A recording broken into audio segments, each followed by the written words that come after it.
D, wait for it, delightful. Check out the name tag. You're in my world now, Grandma. What's up, nerds? So I just finished Stargirl, episode 5 of season 2 and everything.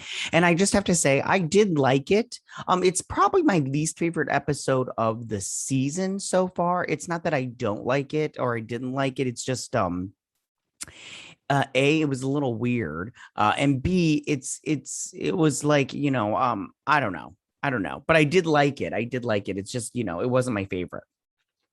Sorry, it's like really early here. My hair's all crazy because I just woke up and everything. But yeah, and I do like what's going on with the love interest part of Courtney and Icicle too. I can't remember his name and everything. And we'll talk about that more when we get to that section when I break this thing down. But I did also like the talk and the what was going on with the other characters as far as I liked what was going on with Beth, and I like that whole situation. Not as in I like it. Sorry, I have something in my eye. But I just like, how they're kind of telling that story with her parents and their whole divorce kind of thing. Okay, so why don't we go and with Eclipso and him, getting more power and everything, we're gonna break all that down and talk about it and everything. We're gonna do that right now. So it starts off with like this 10 years earlier type thing when, gosh, what is her name? Cindy was a young girl, and we're at her house, and she wakes up and her mom comes in and she's like, don't let dad find me. I don't want him to turn me into, him or whatever. And she's like, your father's a monster. He'll never find us, kind of thing. And she's like, oh, you promised and everything. Oh, my daughter would love that pillow. But everything. And her mom, she's like, yes, go to sleep, love. Everything will be fine, everything. And then her dad's lurking in the shadows. You can't really see it here. That's so dark. And then so she breaks away to her to now. And obviously her dad got a hold of her and everything. So then she's sitting here and she's watching Icicle 2. I'm going to call him Icicle 2 because I don't remember his name off the top of my head, like Dylan or something. Doesn't matter right now. So she's watching him and she's about ready to recruit him for the ISA 2.0.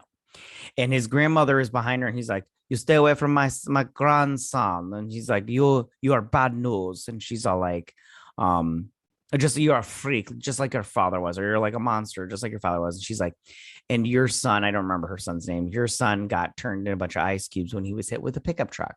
And she gets all frosty cold and everything. So she obviously has the ice powers too, which makes me go like, what's up with that? Like, does the grandpa have ice powers too? Is this an ice power family? I don't remember Icicle. I mean, I don't really know an overwhelming amount about Icicle number 1. So I don't know exactly where he got his powers from. I thought he got it from an accident, but anyways. So then Stargirl, she comes back home. So this is obviously the night after she left from the last episode because she went to go find Shade. And Pat finds her and he's like, you skipped out on curfew and everything. And she's all like, he's like, where were you? And she's like, I was looking for Shade for a team up because we need to stop Eclipso now because he's evil. And he's like, and she says, I can't remember exactly how she says it, but she says like, Eclipso is evil and Shade is a bad guy, and there's a difference. And so Pat's all like, you can't get in with these people because there's no talking to them. They, the Shade has killed people. He's just, he's a bad guy. And then she says the whole, evil thing. And so he's all like, the way to find it is it doesn't just bring darkness out of people. It also brings darkness physically through the weather. So you got to track the weather. So he's like, it's sunny everywhere else except for here. So he's like, don't worry, we'll keep looking for it, kind of thing. And she's like, I won't break curfew again. So he goes out and everything. It's starting to storm and the dog is all like, let me in their bed. And he's like, all right, come on, let's go to bed.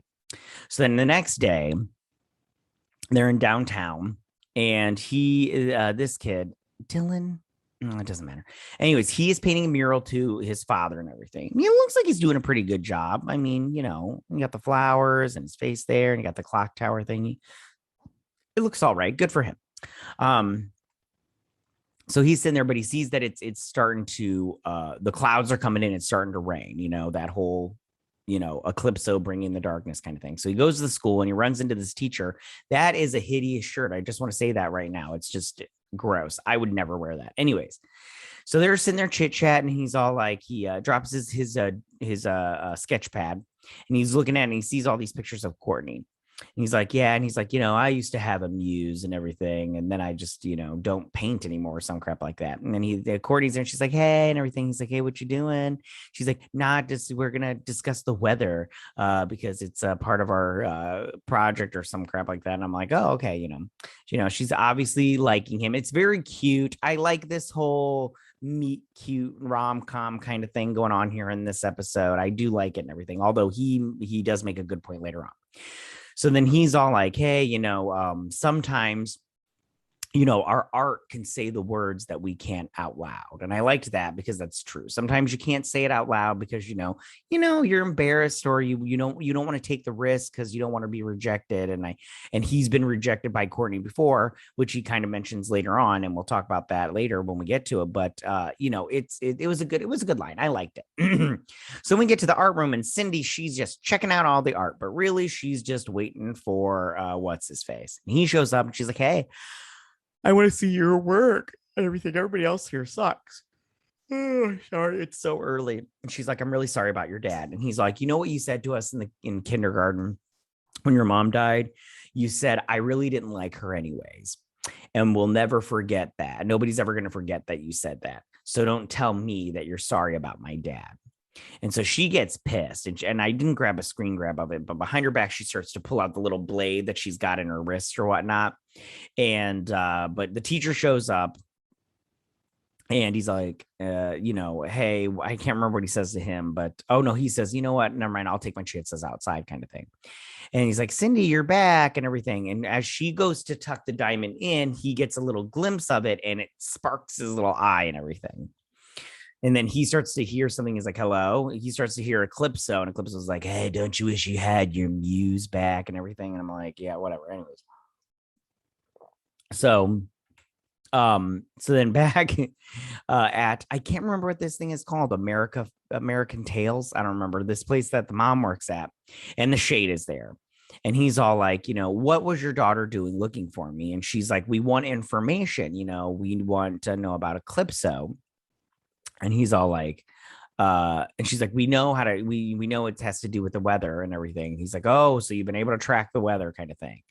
And she's like, even if we did want to get a hold of you when we found the black diamond, we don't even have a way to get a contact you. That card says nothing. He's like, check again. And then the card, the lights a fire thing. And, you're able to see a phone number on there. Then he disappears. Then we go back to Rick.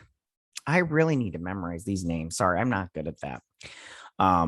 Names are not my forte. So he's driving and he remembers his parents, when they left him the last time he saw him, and Solomon Grundy wrecked their car. And he's just remembering that whole thing. And then he runs into this guy painting the mural. And he's all like, do you need something? He's like, not from you. Which I don't understand his whole connection to Solomon Grundy. Like, I understand the connection, but I don't understand why he's going back to feed Solomon Grundy. I'd say good riddance, That's Solomon Grundy's thing, though. He hangs out in sewers and stuff like that. So it'd be cool if he hung out in a sewer instead of out in the woods. Like, what's going on there? He's got the buckets of chicken because he's feeding it. Like, it's so crazy. Anyways, so he drives away, and then they're talking about tracking the weather, and she tells him that she heard Dr. Midnighter through her goggles and that he's still alive. And he's all like, that's not possible. I saw him die kind of thing. And she's like, no, it is possible. Maybe we're just not looking. And he kind of blows her off. But then Rick, he's all like, listen, if Beth says she heard him.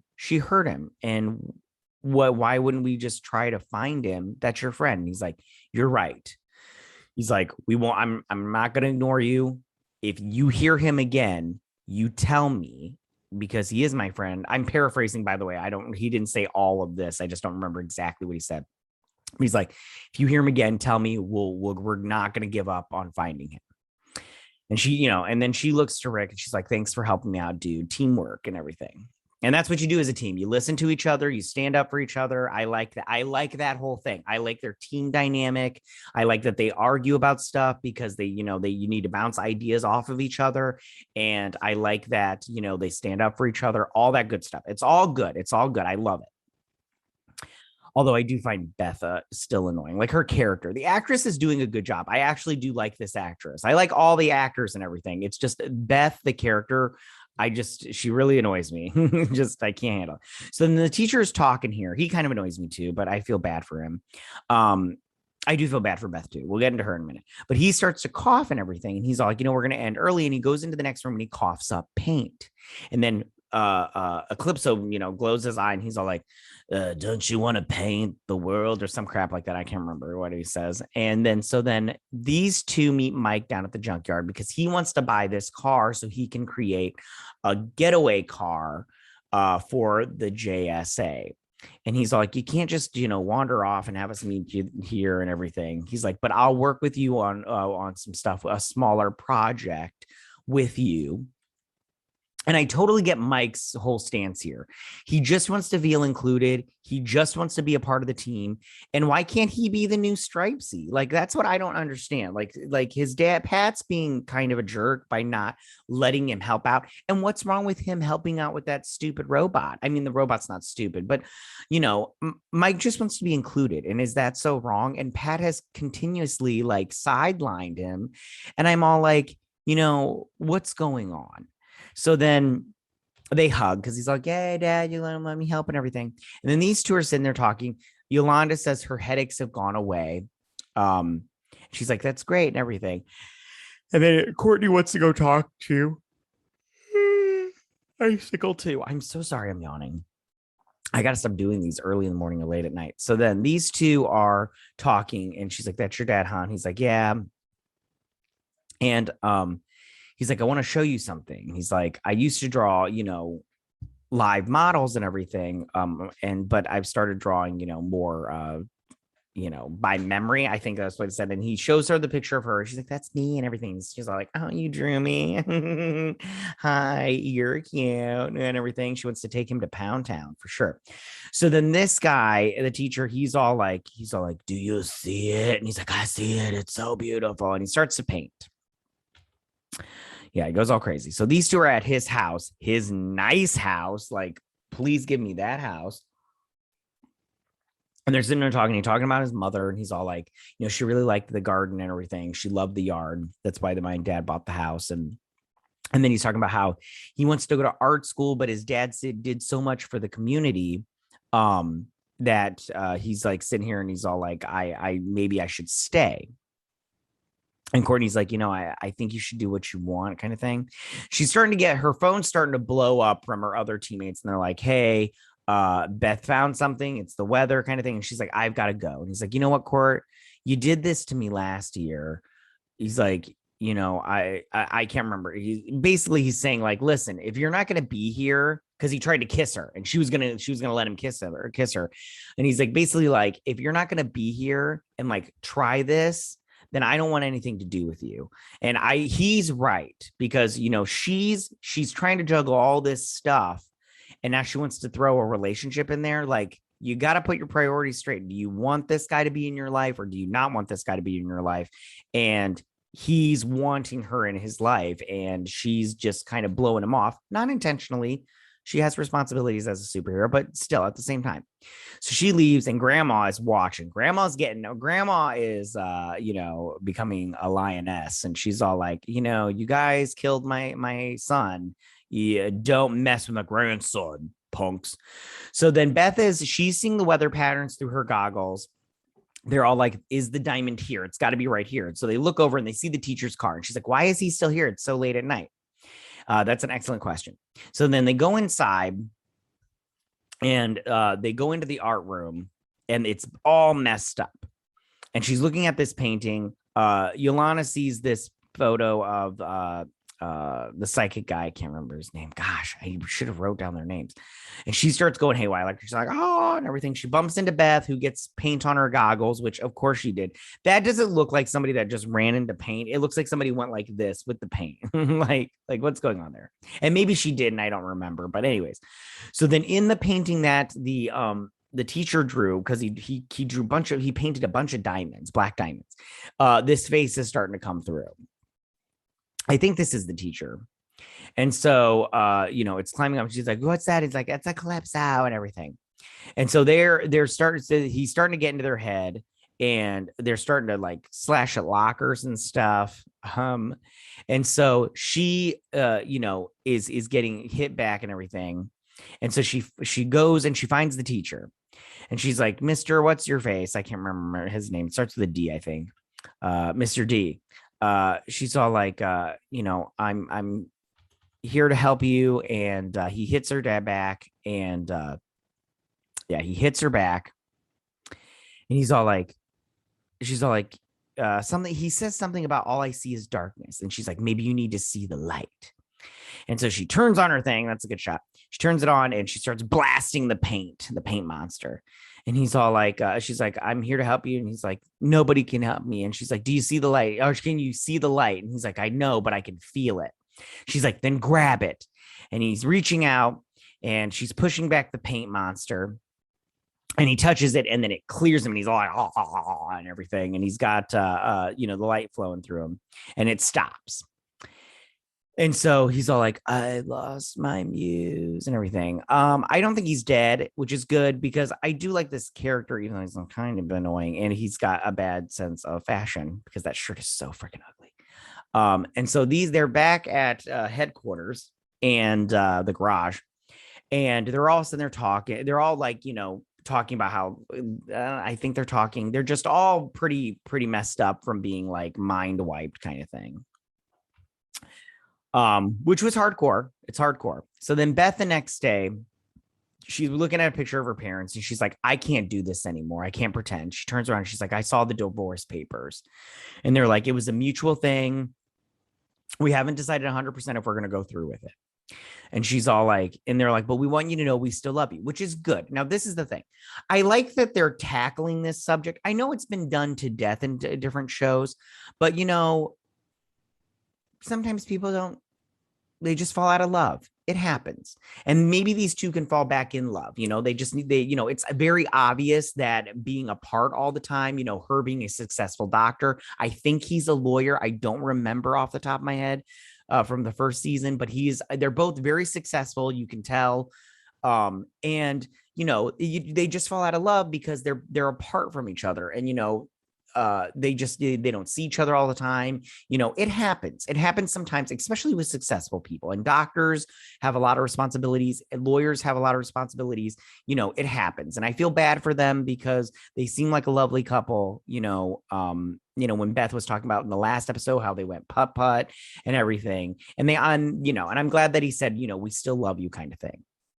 And then the mom was all like, I really got to go, which I was like, you're just putting a nail in the coffin with the whole thing, kind of. And you can see the dad's face. He's just like, oh, seriously, our daughter is like reaching out to us right now, and you're all like, I gotta go. So she's like, we'll talk about this later tonight. And so they both leave. So then back at ISA headquarters, oh, my neighbor saw me. Cindy is talking to Artemis and the Fiddler 2.0, and she's all like, we don't need Icicle 2. Like, we don't need him and everything. And they're like, all we need is this black diamond. And Artemis is like, well, what is it? And she's like, it's power, the power that I control. And he's like, let's just get on with it then. She's like, oh, we will. We just need one last piece of the puzzle, Mike. And it makes me wonder, what is Mike going to do? Because I don't know if Mike's in the comic books. I don't know these team members, if they're in the comics or whatnot. If they are, I personally have not. I don't read those comic books. I do have some JSA comic books, but it's literally none of these characters. Like, I don't know Artemis or the Fiddler 2.0 or whatnot.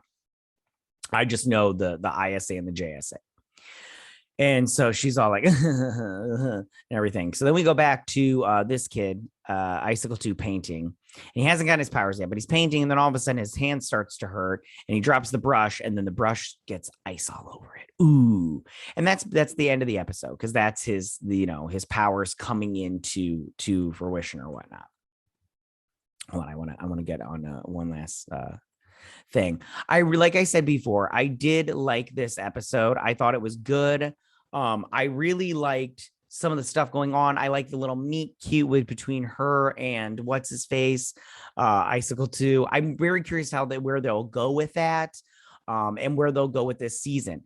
One thing that I'm not enjoying is the fact that they are not having Icicle pop up, or I mean, not Icicle, but Eclipso pop up in physical form. And something tells me he's not going to show up in physical form until the very last episode, or maybe like the second to last the penultimate episode, and then get destroyed in the last episode. And that'll kind of be annoying just because, like, you know, I want to see this character. I don't want to just hear his voice and then have him pop up last minute. I get it. You don't want to pay for this, or you can't pay for the special effects. It costs a lot of money, but you don't have to do that. You can just have him be there or whatnot. But yeah, so that is my breakdown and review of this episode. Not an overwhelming amount of stuff happened, but some stuff did happen and I did enjoy it. So tell me, what did you guys think about this episode? Did you like this episode? Did you not like this episode? Go ahead and leave all your comments in that section down below. If you like this video, go and hit that like button. You know, I won't mind. If you're new to my channel, please hit that subscribe button. I'd greatly appreciate it. And I will see you guys next week on my Stargirl breakdown and review. You guys have a good week. Bye.